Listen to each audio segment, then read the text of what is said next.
Hello and welcome to the Rested podcast. My name's Mark Selby. I love the theatre of travel, discovering the stories of journeys and learning how people use their travel time. Beryl Cook was described as Britain's most popular painter. Her self-taught skills and distinctive style captured larger-than-life characters in their everyday lives and flamboyant nightlife. She celebrated people enjoying riotous fun. Early one morning, I drove to an exhibition of her work in Plymouth. The sky and the roads were clear. The views through Dorset and Devon were energising. On the radio, Llareggub read some articles written by Joan Didion. It was a rare reminder of how pleasant driving can be. The few other drivers on the road were courteous and drove sensibly. Perhaps they were listening to the same radio channel. Beryl Cook and her husband ran a boarding house in Plymouth, and when free of guests, she would retire to her room to paint. She sold some paintings locally, and it led to her first exhibition when she was 49 years old in Plymouth. The only large museum I recall visiting where I was conscious of visitors having real fun was New Zealand's National Transport Museum in Wanaka. It's enormous and holds more than any visitor might expect. But there the visitors were chuckling and talking as they saw the extraordinary collection of cars, toys, televisions, radios, and much more from their youth. But in Plymouth, the visitors were laughing out loud with joy. Beryl's celebration of the everyday extraordinary resonated with them. Visitors could see themselves, their friends, and family members in the paintings, chatting, playing, travelling, or doing things they could only dream of. There's no moral judgment in the paintings, only unapologetic pleasure. A personal favourite was called French Lessons. A glamorous, mature woman in blue dungarees and bright red shoes is boarding the cab of a steam engine, smiling and clutching a book titled French the Easy Way. The engine driver is greeting her arrival as three small, bemused children look up in wonder from the platform, licking great ice cream cones. The picture was later used to illustrate a book called My Granny Was a Frightful Bore, but she isn't anymore. Her paintings were criticised by some for resembling saucy seaside postcards rather than supposedly serious art. The fact that her paintings were a great commercial success only contributed to the scorn of the critics. Beryl was embraced by the public, who viewed her works as funny and familiar. She was a keen observer of people. She saw things others missed, and wasn't simply painting safe subjects. Hers ranged from sex workers to the Salvation Army, from bingo players to parties in gay clubs. She was recording and celebrating life in a period of significant social change. Her first exhibition coincided with the birth of punk and the Sex Pistols forming in London. Beryl celebrated sociability and challenged public attitudes with humour, colour and compassion. She wasn't overtly political. She said, "I'm just painting people enjoying themselves." The author and journalist Joan Didion was another keen observer, but of American culture. She once wrote that when she entered a room, she'd try to remember that she was the least important person there, so that she could focus on watching other people rather than on being watched. One of her essays on the radio that morning was A Trip to Xanadu. The Xanadu in question being Hearst Castle in California, halfway between San Francisco and Los Angeles, built on a hill for the publishing tycoon William Randolph Hearst. The building and its grounds housed an enormous museum and zoo. The castle and Hearst were satirized in Orson Welles' film Citizen Kane. Didion remembered being driven along Highway 1 as a child, looking up at the castle on the hill with its fantastic stories. The leaves supposedly never fell there. the flowers blossomed all year long.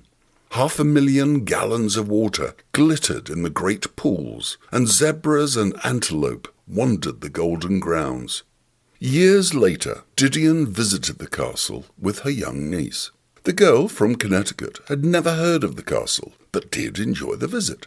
Didion wondered if she would have found it more affecting had she only glimpsed it from Highway 1, the gates barred, the castle floating in the distance. She went on, "Make a place available to the eyes, and in certain ways it is no longer available to the imagination." I wonder how much our imagination is impaired by seeing things. Perhaps it's the assumptions we make when we do see them. Sitting in a hotel one day, I imagined the fellow telling a joke across the room was just a regular guy. He was. Moments later, I discovered he was also the last person to stand on the moon. Our assumptions are the result of what we've witnessed before, the constraints of our cognitive frames. I'd not knowingly met an astronaut before. Do we simply lack the observation skills, imagination and creativity of artists like Beryl Cook and Joan Didion? We might not be the most talented artists or raconteurs, but we do know how to convey stories that entertain, inform, or surprise. Joan Didion once said, "We tell ourselves stories in order to live." I agree, and suggest sharing our travel stories helps keep those journeys and memories alive. It's just disappointing how many of us manage to get it wrong. As a child, I witnessed death by 1,000 slides too often. Visiting friends or relatives who'd recently collected the developed slides or cine-films of their holidays, a screen would be erected in the sitting room, the projector prepared, and everyone would take their seats for the show. There was normally some technical hitch. Perhaps the slides were mounted upside down or back to front. Normally it produced a few laughs, and the show would begin. Cine-films were rarely edited, so bizarre, out-of-focus images were quite common. The show could take ages, and would include images that were of no interest to anyone except the person with the camera. A picture of a single rose in Aunt Mildred's garden might have suggested wonder once upon a time, but no longer. Despite the show taking place in a carefully darkened room, the light reflecting from the large screen made it difficult to fall asleep without others noticing. The technology progressed to video, and, thank goodness, editing became more common. The screen was now the TV monitor, and the room was no longer dark, but escaping the show was just as challenging as before. Yes, there were some shows that generated roars of laughter, especially when someone had an accident on film or the show's audience had consumed significant alcohol beforehand. I try to make notes when I'm travelling, however short the journey, just to help me recollect it if someone asks.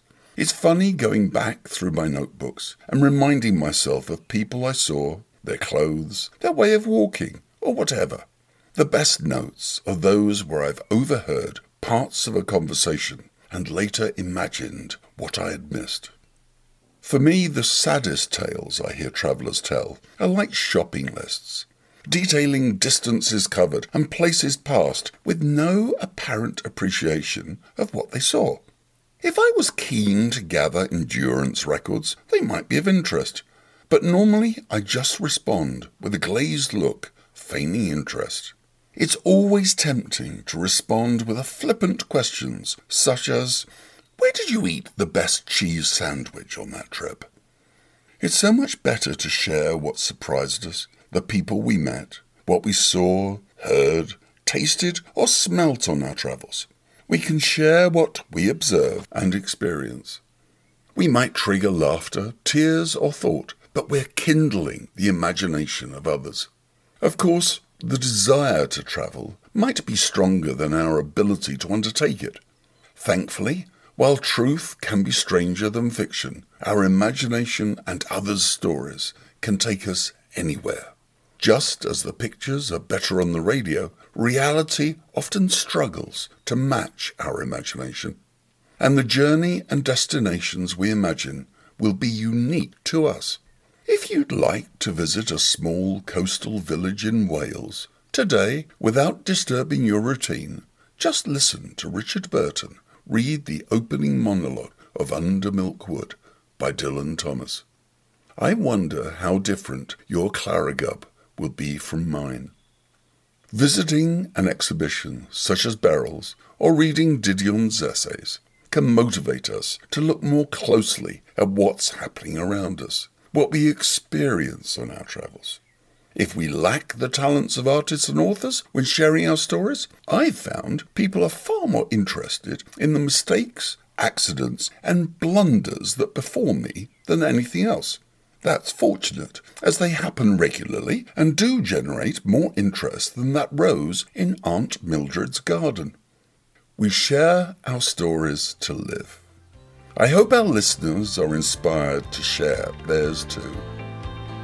Enjoy your travels. Thanks for listening to the Rested podcast. Please subscribe for details of new episodes and tell your friends. I look forward to reading and sharing your travel stories. Please email restedpodcast@gmail.com. And my thanks to everyone that has contributed to Rested so far. Enjoy your travel time.